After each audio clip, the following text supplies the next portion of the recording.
Malaysia. We certainly hope, in terms of any track contamination, we've seen the last of that for today.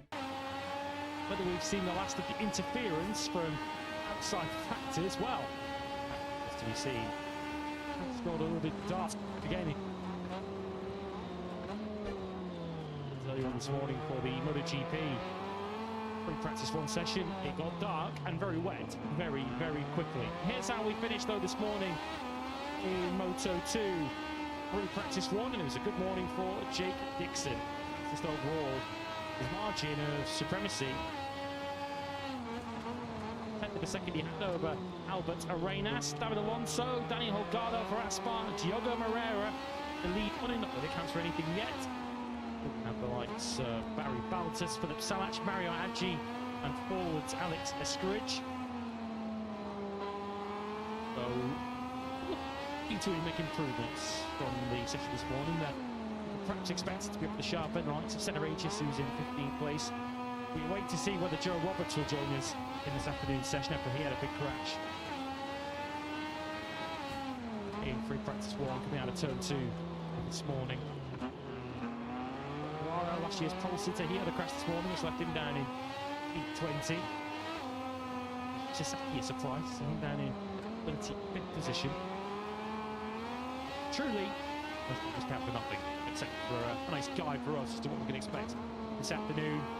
Practice coming up, where 14 riders will book their place through to qualifying 2. Those who fail, well, they have to try their luck in qualifying 1 tomorrow. Diogo Moreira ending the morning in 5th place. It was a morning dominated in the large part by Jake Dixon. And if we are looking for any psychological point scoring in this morning session here, it's first blood to the Brazilian. Certainly was. Manu Gonzalez didn't start the weekend off in ideal fashion on 10th place. He won. A little bit unsettled and unstable at rear of the bike. That's what we saw on camera, but still he won, and this is known to be a track with fairly low grip, but other venues that we've visited recently. Alex, I'm sure we're not funding the alarm just yet. We just saw him look fairly calm and composed, just for a change. His standard setting, isn't it, Manu Gonzalez? But certainly this is a big session coming up, and you feel that I have a couple of riders in a bit of a rush to set some fast times at the start of this session, just in case. Don't be too sure what the weather is going to do here in Malaysia at the best of times. We do have some fairly dark clouds, but not looking as threatening as it did, let's say, 30 minutes ago, but it's a great sight to see. Joe Roberts had the biggest eyesight you can imagine, and then got caught up with the bike. It looks as though that wrist is heavily strapped up.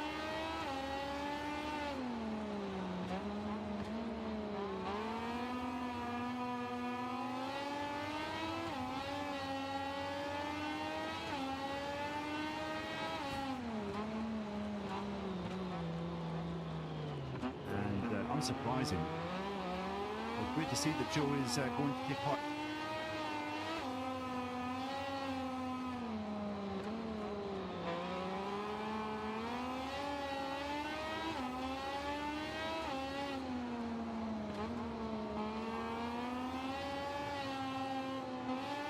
I say fortunately, he didn't injure either wrist, but it was the left wrist for Roberts. Looking at the strapping there, as opposed to the right wrist that he injured in Australia last year, which he only really fully recovered from a bit more rounds into this season. So if you want to take any small silver lining from what happened to Joe this morning, it's that he's not re-injured the same wrist as a year ago.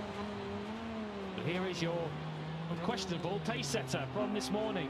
He once again shows us the Malaysia-themed helmet design for this weekend, dedicated to Raps, as he calls him. Jake Dixon, his grandfather, who passed away earlier this year and absolutely adored this part of the world. The right of the picture, Jake Dixon, should I say, is racing for him this weekend. And so far, doing a very fine job. 2:04.131 for Dixon this morning. That is a new all-time lap record of this Sepang circuit. The all-time record, nearly by 3/10 per second. So Dixon was straight out of the blocks earlier. A bit of a contrast, wasn't it? Phillip Island a week ago. Euro bikes were really struggling right the way across the board.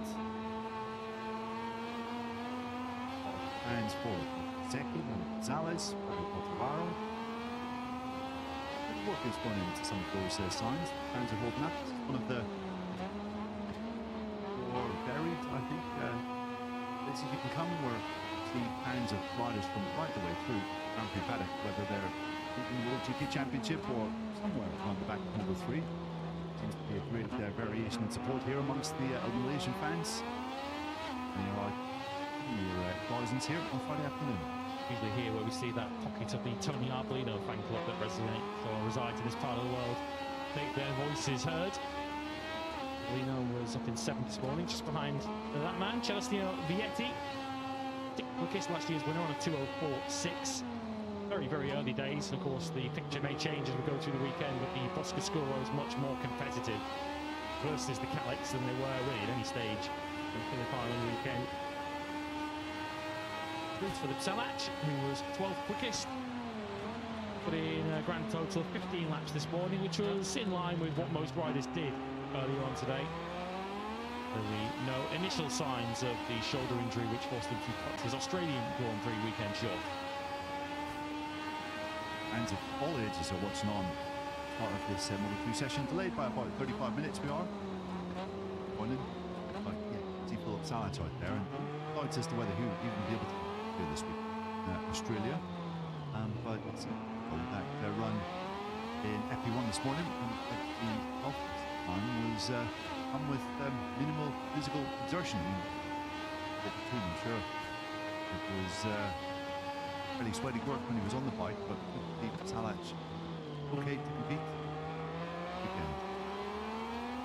Here's Tony Arbolino then, who we referenced a moment ago. There they are. Knew that they would be. Saga continues, it says at the bottom. Yeah, it's a saga that's ran over several years. Tony Arbolino has seen it. Yes, I don't think any sign that refers to you as gorgeous is going to spoil your mood too much. Tony Arbolino, really gorgeous performance here back in 2022 when he won the Malaysian Grand Prix. Only signs of repeating that kind of performance in 2025 at least. Yeah, I guess we'll be a little pleased or a little relieved to see what the Boscoscuros have to have a little bit more of a fighting chance so far here. Quite excited to see whenever the camera picks up on it. I'm sure it will at some point. Girlfriend's not here, unfortunately, so I don't think we'll be seeing any sign. If anything, you have set some of the fans here a challenge, so who knows? There are any of you out there.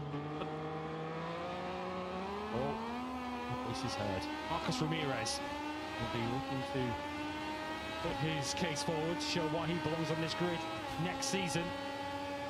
There have been all sorts of rumours floating about, which in fairness the American racing team have tried to quieten down. But Marcos Ramirez might not be as secure as we thought at that team for next season. 3 crashes he had during the Australian Grand Prix weekend, including a big one in qualifying. He was 17th at the end of play earlier on today. The circuit, which in fairness he has gone very well at in the last couple of years. Once crashes off those 3 as well. One of them by turn 12, final turn. Crash in there anyway on the calendar. And Ramirez, thankfully, was relatively okay. Well, certainly pace, wasn't it? In Phillip Island wasn't quite his usual self, and it's been a tough run for Ramirez in the second half of the season. Hasn't really built on any of the promise he showed. His 2 races, for example, when he was 5th in both outings, qualified in the front row, second time out in Argentina. And we were going to see best ever season from Andalusian, but recently has killed off in quite spectacular fashion. Hasn't been inside the top 10. 8 races now, I think it's been. So there's been a bit of a rut. It's been a good track for him in years gone by. Perhaps he can find his way out. 16 points in 7 races since the summer break. Ramirez just to underline how his form has dropped off the proverbial cliff so far this year. Good time for him to turn that around though, as mentioned. The record here. Sepang Live Practice gets underway, and practice session which at least at the start of it is going to take place, perhaps not in full dry conditions because you can see a few damp patches as we go around the lap, but certainly on the racing line it is bone dry and dry tyres fitted, which will be particularly relief to this man, Manu Gonzalez, who perhaps not be quite as weak in the wet as he was back in Austin when we saw him in qualifying one, but without question, when you're a championship leader with plenty to lose, you don't want extra variables thrown in the mix by the weather. Certainly don't. Not great memories of riding in the rain from earlier in the year. As Lewis said, there has been market improvements. Right, but still, I wouldn't place my money on Manuel Gonzalez if we had a wet race on Sunday. The championship really has tightened up a great deal. Just 2 points in it between Gonzalez and Moreira in a fight that you have to imagine is going a distance until mid-November in Valencia. MotoGP and Moto3 may well be separate. Moto2 looks as though it is going to be the showstopper category for this year. It's been this kind of relentless run from Diogo Moreira off late that is Lewis going into the summer break. Have to narrow that down. 58 points. 7 races. So it's an average of 8 points per race that he has managed to gain championship leader. That's Roy Anwar, who's had a crash early on one of our 2 Malaysian wildcards this weekend. Moto2. Anwar on the 20 bike, his teammate Helmi Azman on the 55. In case you're seeing either of them in this Malaysian Grand Prix weekend. And the crash for Anwar would appear to have gone down at turn 7, according to our track map. We'll let these initial laps play out. And it's interesting to look at the comparison actually between the top 2 in the World Championship. There is Azman, the second of the wildcards on the 55. Trying to sort of work out or analyse how Gonzalez and Moreira have gone about their title campaigns this season and looking at their various strengths and weaknesses. In terms of qualifying head-to-head between the 2 this season, we've had 19 rounds. Gonzalez 13-6 up on Moreira in terms of outright qualifying performance, although Moreira has taken toll in the last 2 Grand Prix, so perhaps the most recent qualifying form is in favour of the Brazilian. In terms of race finishes, and we are including DNFs in this, so that does skew the picture somewhat. Moreira's actually 10-9 up on Manuel Gonzalez through this season. Had a couple of DNFs, non-scores apiece. Of course, Moreira didn't score and didn't finish in either the Sachsenring or Brunel, although Sachsenring he was probably on course to finish ahead of Gonzalez before he went off the road in that collision with Jake Dixon. In terms of victories this season, it's 4-3 to Manuel Gonzalez, and in terms of podiums, it's 9-8 to Manuel Gonzalez. In terms of their overall race performances, not an awful lot to choose between them, which evidences why they are only 2 points apart in battle for the World Championship. But I guess looking deeper into those stats and deeper into that head-to-head, the more recent history, the more recent post-summer break history is very much skewed towards Diogo Moreira, which is, say, momentum that Manuel Gonzalez wants to kind of reverse. Very difficult to know just how much or how overplayed momentum is in motorcycle racing, because in many respects every single Grand Prix is an event, a one-off event in of itself, of which they bind together to ultimately decide who our world champion is and who is going to miss out.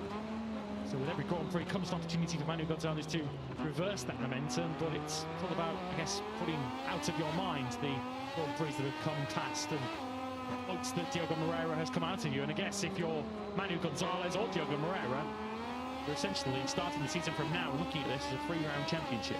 Yeah, you're trying to ride off what was gone before, which isn't necessarily that easy when many different things have happened. You can see Moreira there has a bit of a save coming through turn number 9. It's a low speed moment there, but going up and out of the saddle. Well, he is recovered with a minimum of fuss. Yeah, you're absolutely right, Lewis. If you look at the whole season, it is pretty much nip and tuck in terms of who's beaten the other one on track, who's had more wins or pole positions. But if you look at recent form, it's very one-sided indeed. There's no question that momentum is currently with Diogo Moreira, who's had 5 podium finishes in the last 7 rounds. 4 of those have been victories. Compare that to Manuel Gonzalez, who's had 2 podiums in the last 8 rounds, hasn't won a race since Mugello, all the way back in June.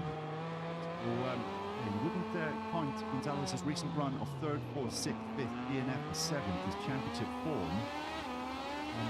He would obviously make the argument that had he not been disqualified in Indonesia and finished 2nd there, then it would be a completely different picture. He would have just been seen as to be managing his championship. But the fact is, he hasn't taken advantage of some race weekends when he was really, really strong, stronger than Herrera.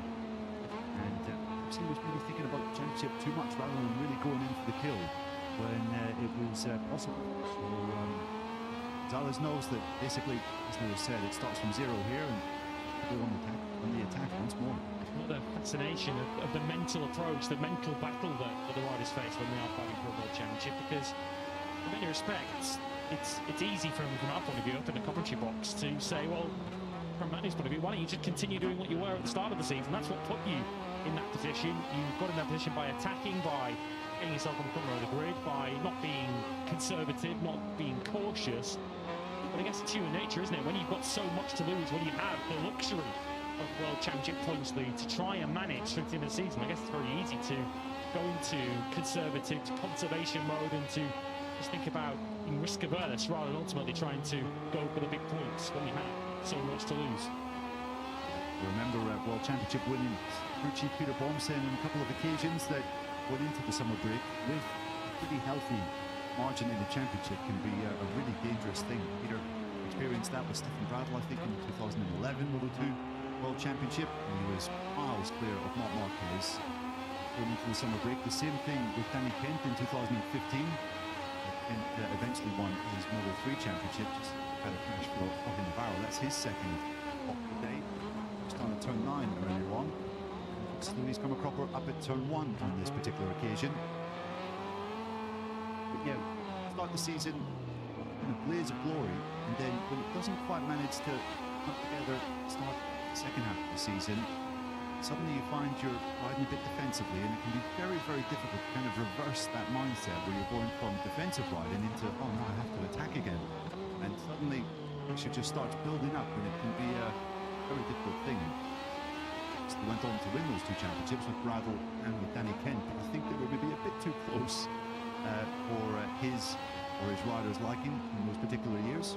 Did we see a defensive Manu Gonzalez in Australia on the Sunday, or was it simply an attacking Manu Gonzalez until the tyre prevented him from attacking? Yeah, that's a good point. I think generally speaking, he's been maybe thinking championship in the second part of the year, but it seemed as though he was just all in, and he wanted to go up and try and run with Herrera as much as he could in the first half of the race. And yeah, I don't think he was clear tire conservation when he was doing that. It was more just, I need to beat this guy at all costs, and maybe that approach backfired ever so slightly. I don't know about you, Lewis, but watching that Phillip Island race, I felt it was a little bit personal. It was like Manu Gonzalez really had it in his head, like, I have to beat this guy no matter what here today. And to be fair, in the weekend did it look as though he would be capable of doing that. So the fact that he was up there, at least giving him a bit of a fight, I thought was fairly commendable. But eventually, Power did come back to bite him in those closing laps, because he had absolutely nothing for the likes of Baltus or Danny Holgado when they came steaming through. Expectation is that Manu Gas is going to be much more competitive here this weekend. He's currently in 8th place. Extraordinary how close it is. I know we say this close weekends in Moto2, but we are talking about one of the longest circuits on the calendar here. 5.5 kilometres in length, 3.4 miles. 3/10 covers the top 12. Outside of that, at the moment in 14th is Ivan Ortola. He's now launched his second crash of the day. He's gone down through turn 2. Ortola crashed up at turn 8 was the start of FP1.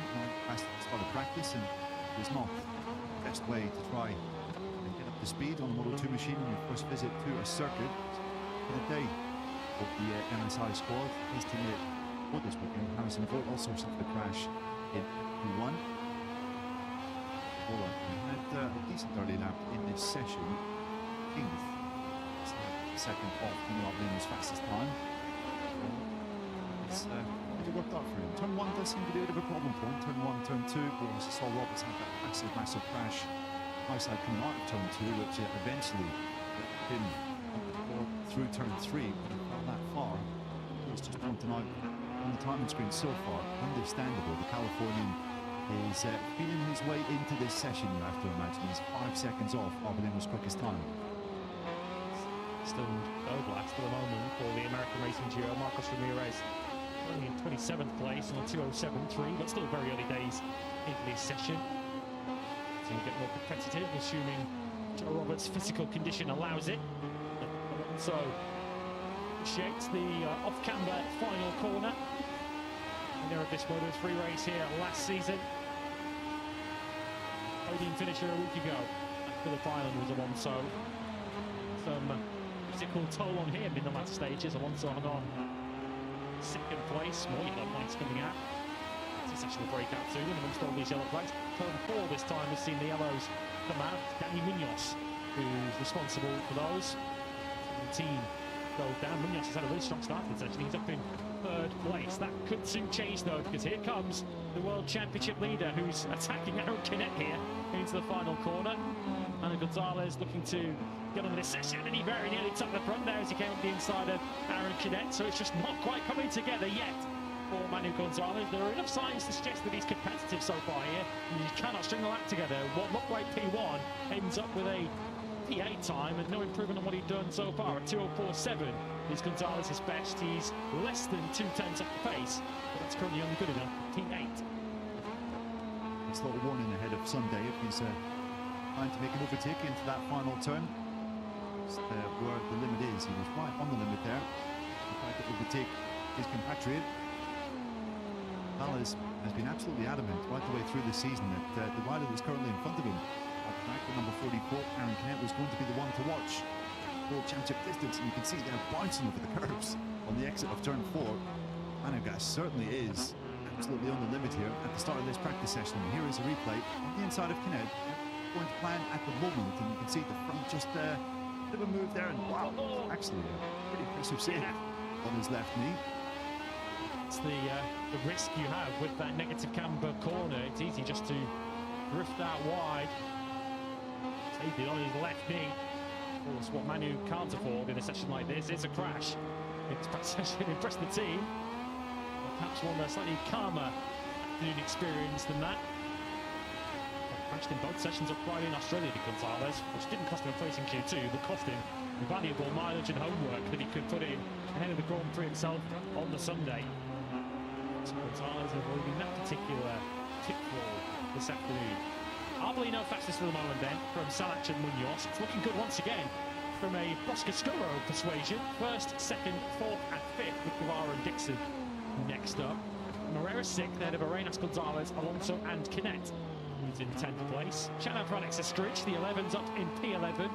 Whilst his teammates having some problems today. 2 crashes for Jorge Navarro. Estridge having a good day so far. He was up in 14th earlier on today. He's less than 3/10 off the pace in 11th place. He's on to Van den Gorberg, who had 1 crash and 1 big save at turn 9 earlier on today. 12 from Barry Baltus and Ivan Ortola, who we've already seen down at turn 2.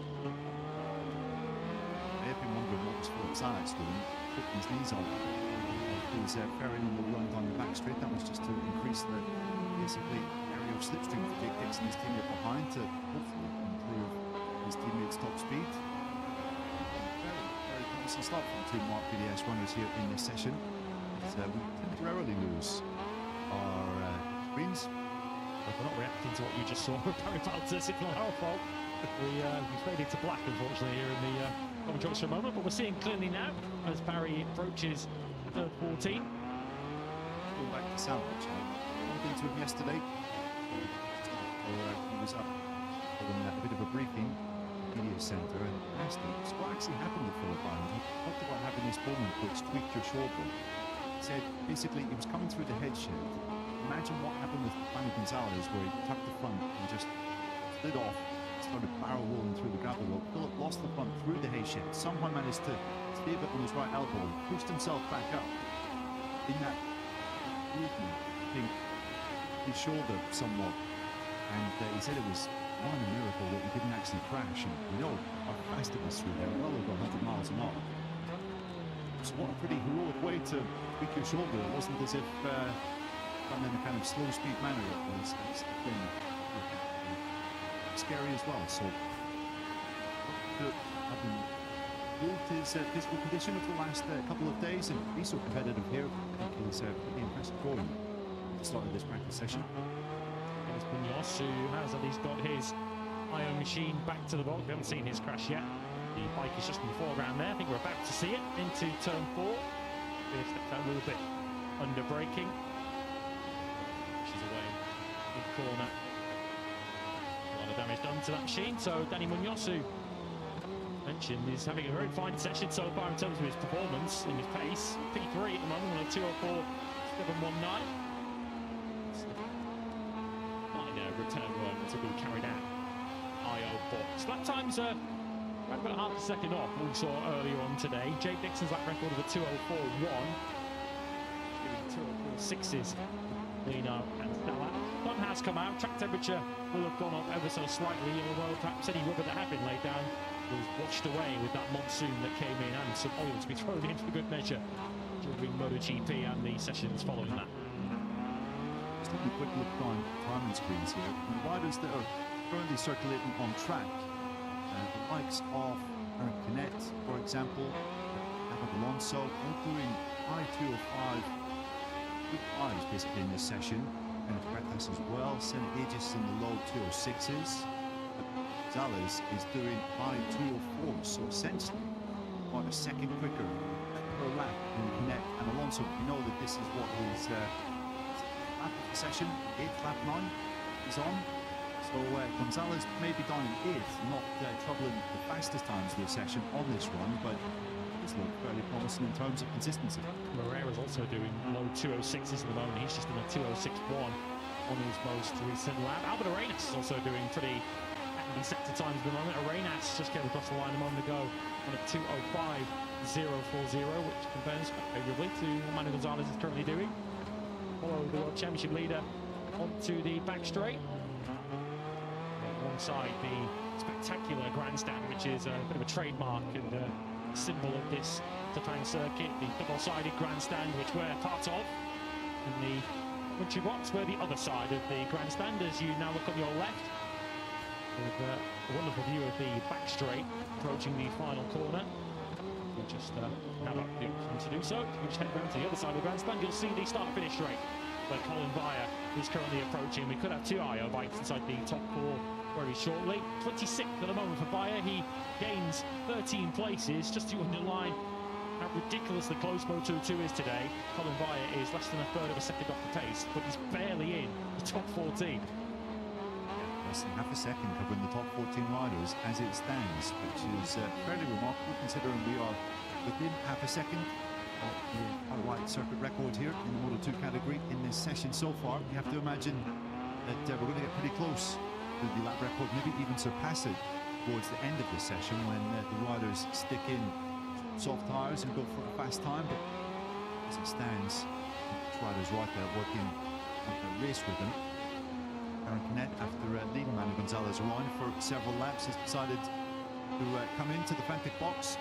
Looking at Canet's racing history, it's never been a good track for him, Lewis. He has raced here on 8 occasions, the best result of 8th place. Managed to secure that 4 different times. Talking about Moto3 and the Moto2. Never higher than 8th. Lots of DNFs in there as well. So we say the Canet's never really been super competitive when we come here to Malaysia. And, well, frankly speaking, another bad weekend here, or a weekend where he's behind the likes of Gonzalez Moreira, and it will be curtains for his championship hopes in 2025. It was the 8th that he took here last season. Did secure him second in the championship on what he admitted was a very emotional weekend, of course. The news of the tragic floods in Valencia was just beginning to come to light. And of course, as a Valencia boy, was very hardly affected by that. He did at least emerge from that weekend with something to smile about. Actually, Darren Binder too early in this session. Looks like he's going down in the final corner. Binder has had spectacular get-offs here over the years. You can forget his brake failure that he suffered here a couple of years ago in Moto2. Being hoped, at least, is a much smaller crash for him on this occasion, and there indeed is the evidence of that. Ball scuffs to the side of his Grassini Calex, but Binder is at least trying to get that bike up and running and back up pit lane. 21, wasn't it? 2 years ago here. I remember that, Lewis. On my mind, but yeah, it's Aaron. Actually, he was saying that just the sheer, anytime you've gone to a track with high rear tire, 2025, it's a struggle for him. Generally speaking, when the grip has been a lot lower, around a bit more, then that's kind of Aaron Binder's conditions, but and it hasn't been like that. He really has struggled, and quite annoyed he wasn't quite able to build on that excellent qualifying position of 9th at Phillip Island, that coming home in 14th, but felt that his speed over that weekend was much improved. And also that I was looking at a move across to the British Superbike Championship next year. It's a bit quiet at the moment, so as things stand, he might be moving across to Moto America 2026, which would be a bit of a boom for that series. We had a really good weekend Superbike Championship in Moto America this year with Bobby Fong and Bobier, previously his parish too. And the way, didn't it did, yeah, for the final race.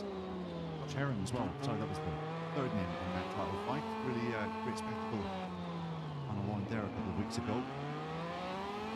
Good I'll be joining Cameron Bobier 2026. So it does look as though, for all intents and purposes, his time in this paddock is over. Hussein himself has just been such a tough year. Really struggled for results. At any point, just one top 6 finish, one top 10 finish as well for Aaron Binder in 2025. His third year in Moto2. He can results his business, and results didn't quite cut it, unfortunately, at this level. And I think is aware of that as anyone. Binder did take a best qualifying in Australia since round 2 in Argentina, but just faded in the race. Hinted him. It is the first time in all year that Binder has taken back-to-back points finishes in Moto2. Australia last year, the last time Binder had achieved that. I was also saying, small thing, but actually has fairly big consequences.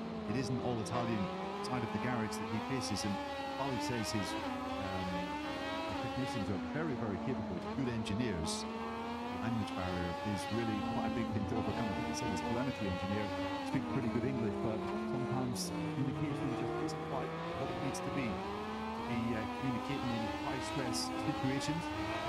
Very distinct South African accent that Karen has, which sometimes even we struggle to understand. Yeah.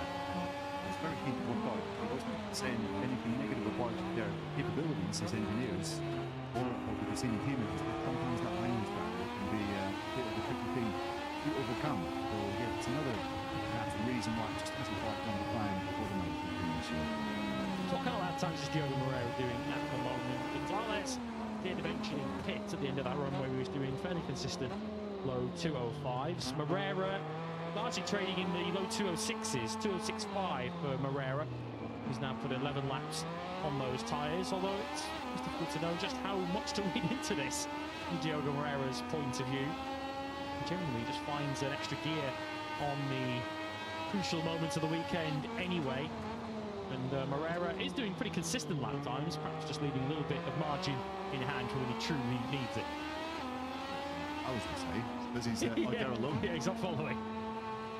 With a two up ahead, so we do best, of course. But yeah, Moreira has lap times currently he's doing mid 206s, and Gonzalez was in the 204s just a couple of laps ago before he pitted. So this stage does look as though number 18 is a lot better equipped to go with a longer run, but it is only Friday and how often in the second half of the year, Lewis. Longer on Friday and just not come to pass Sunday.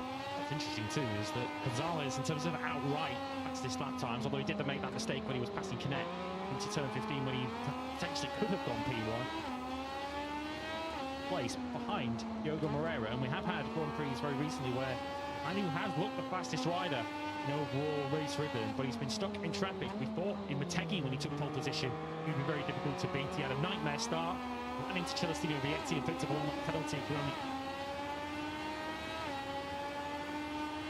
the Moreira versus Gonzalez battle, and Manu Gonzalez got himself into second place after, again, a rather modest start. He ultimately wasn't able to chase Diogo Moreira down. What it feels from Moreira's point of view is if he goes in with the attitude of, yeah, just get me on the front row of the grid and I'll take it from there. I'll do the rest once I get them.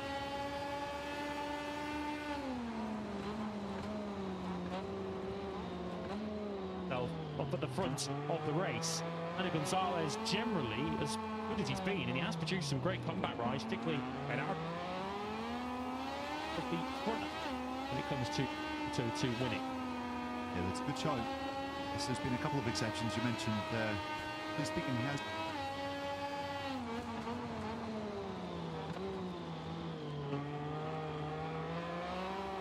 Right, South Austria, where he was beaten on Friday and Saturday. Really the fastest guy of anyone. Didn't get a great start, didn't have a good first lap. He still felt he had the rhythm to win the race from where he was. But of course, he then had a stone through the radio and was forced to power in very unfortunate circumstances. But again, the start of that race didn't quite play out as he would have wanted it to or envisioned. So far too early to read in to how the race will go. So Joe Moreira currently in 6th place. Who's perhaps seen under a bit of pressure late in this practice session. We've got 13 minutes of the session remaining, and the vast majority of the riders are in the pits. In fact, the rider who is under a bit of pressure has just left the pits. Tony Holgado, who's down in 17th place on a 2:05.182. Last year's winner, Celestino Vietti, 18th, as we took a look there at the recent run with Manny Gonzalez, just to understand what kind of consistency he's been showing. But Vietti 18th. We've only got Senna Aegis, the Australian Grand Prix winner, down in 21st place. With a catch a quick word with Chad Davies during the lunch break on the World Superbike winner around Sepang, and involved with the Aegis Camp here this weekend, who did concede that around circuits with longer braking zones. Straight to Senna Aegis around faster flowing circuits where you can really carry the corner speed, worry about heavy braking so much. As we've seen with Silverstone, as we've seen with Phillip Island, Senna Aegis is quite exceptional. But he pointed out Mateki is a good example, did Kaz, of Senna Aegis's slight weakness around these corner circuits, where Aegis did qualify down 20th in Japan and crashed at turn 5 whilst trying to recover from that poor qualifying. At the moment, once again, he does appear at a circuit that perhaps doesn't quite play to his strengths. Senna is having a slightly tricky Friday. Yeah. There's very heavy braking points on this track, like turn 1, turn 2, on turn 9 again, into turn 14 and turn 15, the final 2 turns on this track, all very heavy braking zones. It does have some decent flow in parts around these corners, which Danny Holgado is currently negotiating. Turns 5, 6. Really are fantastic corners. Aside from the weather, obviously it's pretty warm here all year round. It's the track to do a great deal of testing because it does have that variety. See, Holgado having a bit of a moment down into turn number 9 there on the front end. Which is though number 27 is on course up the order here. Holgado currently in 17th place, of course was in qualifying 1 in Australia a week ago. Recovered expertly from that. It was a Q1 appearance that was largely down to a crash in this session. Holgado, though, still out on track at the end of the session and building as this lap unfolds. And he might not be a million miles away from Jake Dixon's all-time lap record here. Only in the final second, we just see Phil Roberts in. Hearing that Joe is in some serious pain after that crash, which is really not surprising at all. But cycled right through it.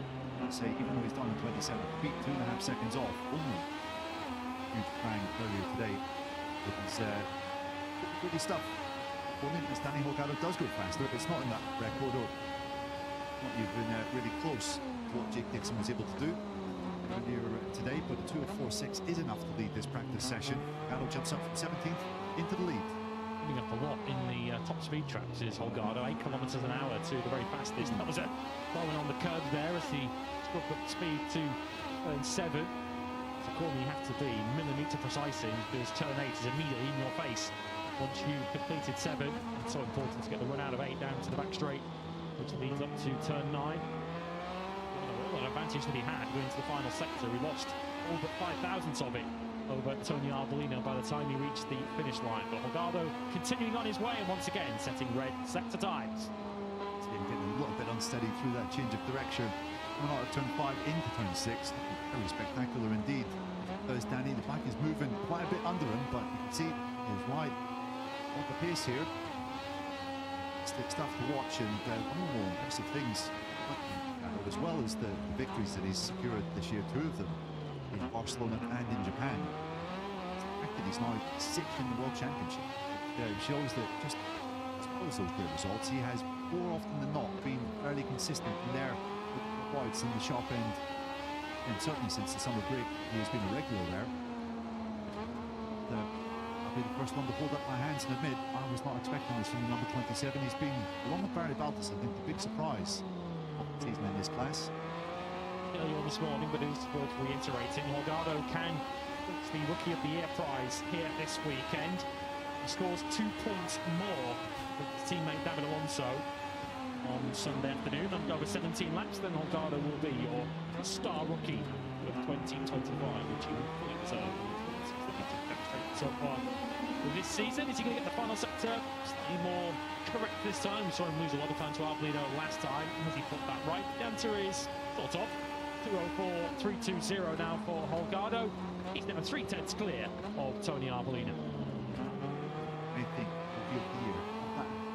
To tell you, each of the rookies in this category will be placing a great deal of importance on who wins that.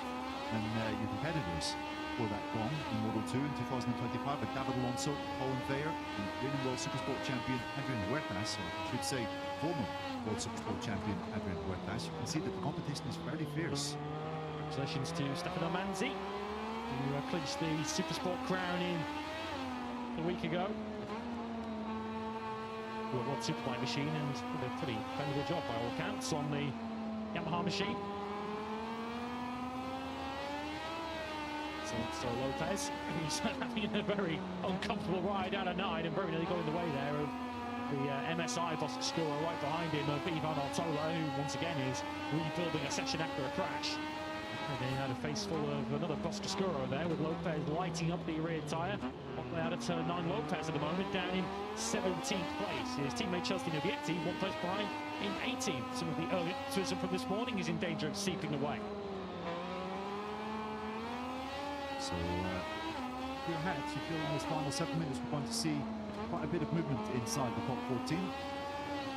And so once again, Sarge plays toe for teammate Jake Dixon coming down to the final sector. Dixon is on course as Lopez runs off track at turn 15.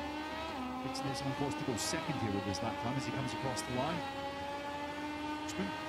Jumps up, in fact, into the fastest time of the afternoon so far, just narrowly short of his time that he did this morning, less than a 10th off.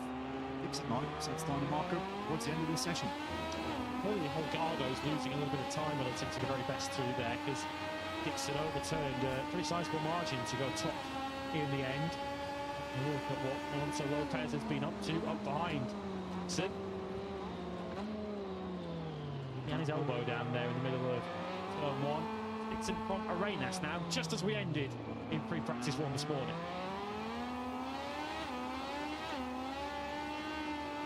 Yes, crew, look on. It has been a positive day for both their riders so far.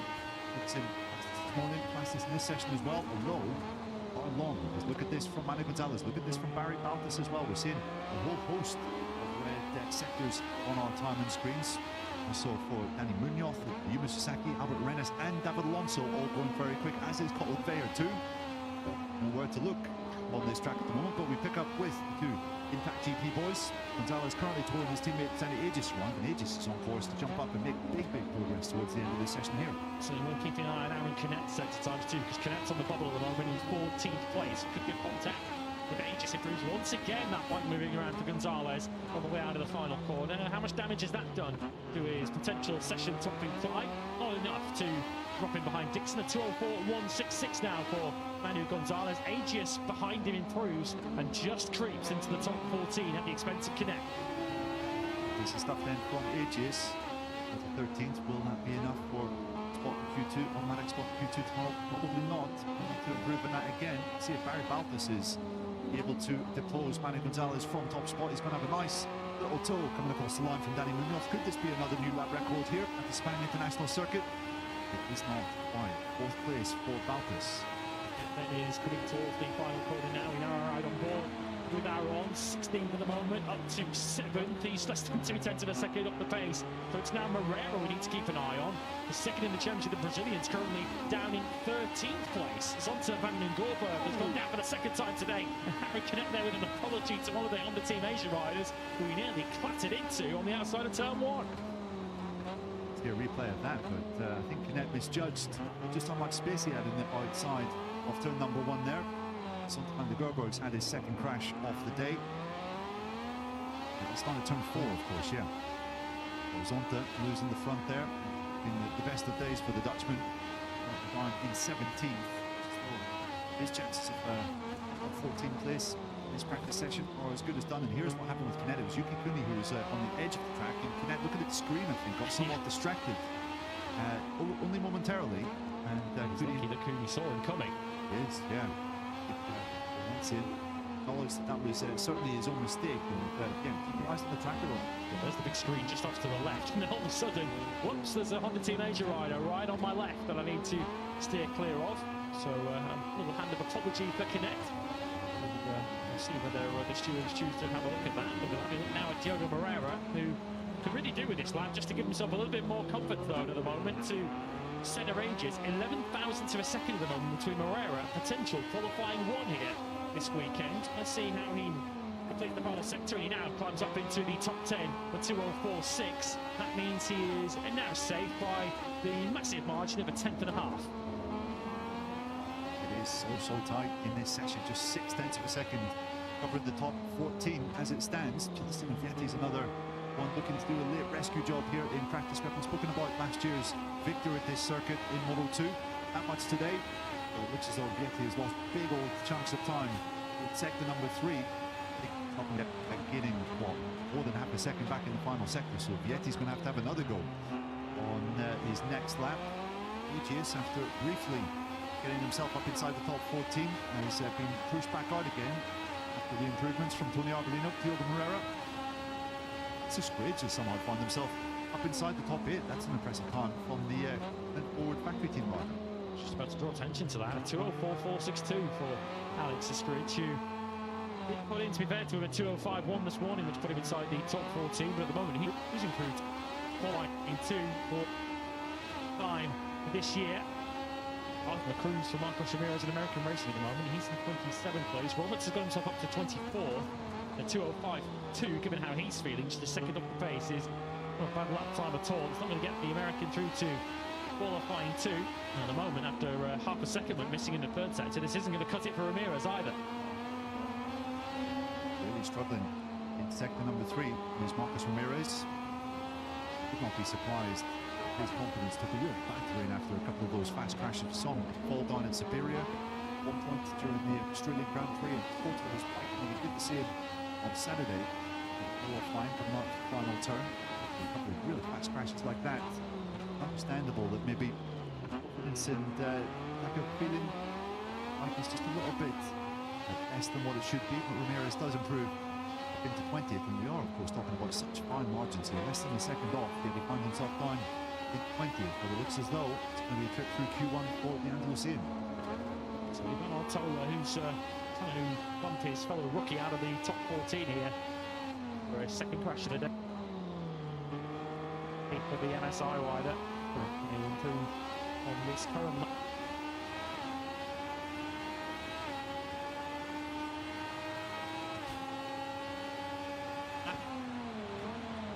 Well set.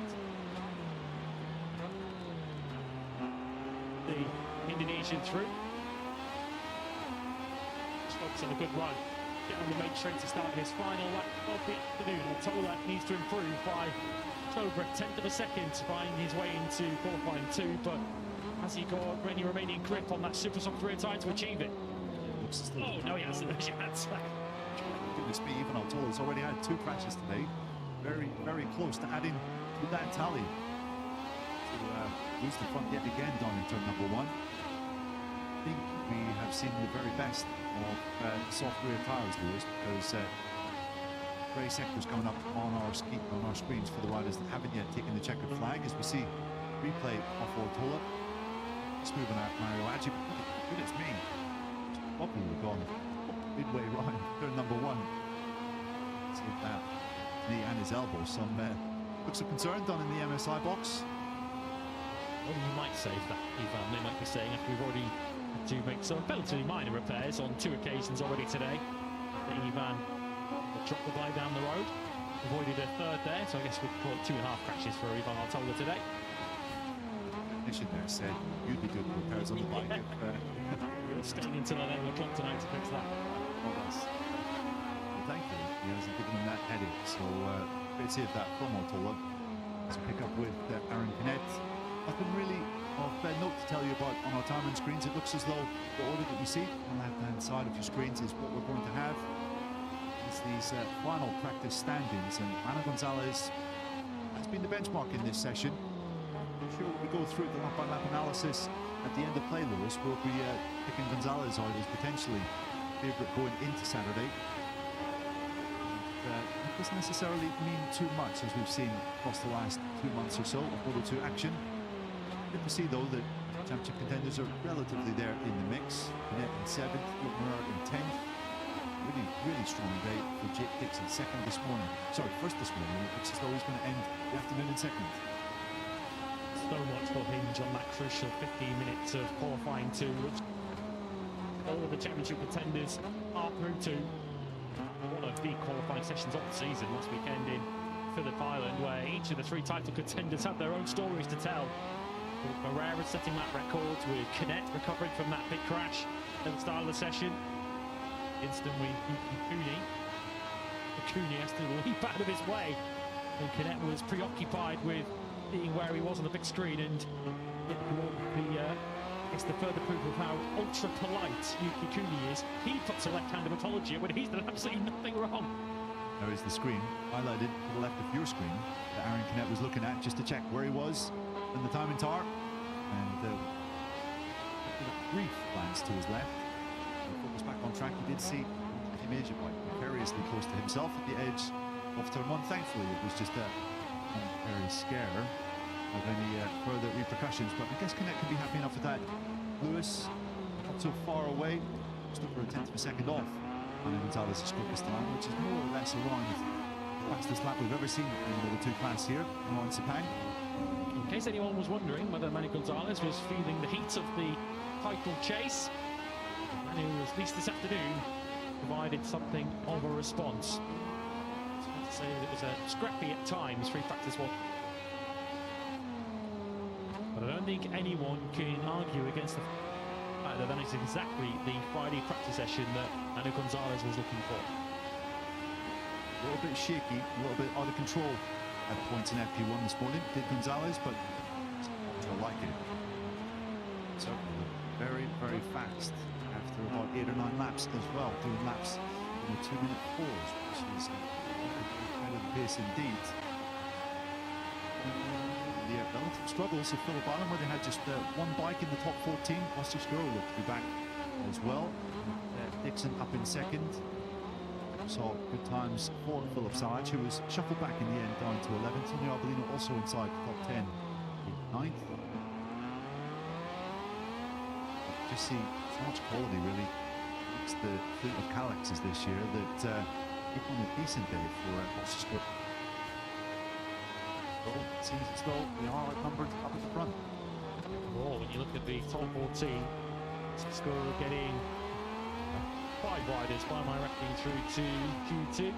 Manu Gonzalez quickest though from Jake Dixon. Aldo Arenas 3rd from Barry Baltus and Danny Holger. Ardo 5 and 6 wrap. Canet 7th. Q2. Shout out to Alex Escridge on the forward machine through in 8th ahead of Arbolino. Moreira 10th. Salach, Munoz, Guevara and Colin Bayer 14th. Senaregius, the surprise name then in qualifying 1 tomorrow ahead of Ivan Artola, who's practicing each session. Zonta van den Gorberg. Likewise, Victor Puertas, Ramirez 20th from Navarro, Lopez and Vietti. Another tough day for Speed RS, but a good day for Manu Gonzalez, the championship leader, tops practice in Moto2. MotoGP is on the way next.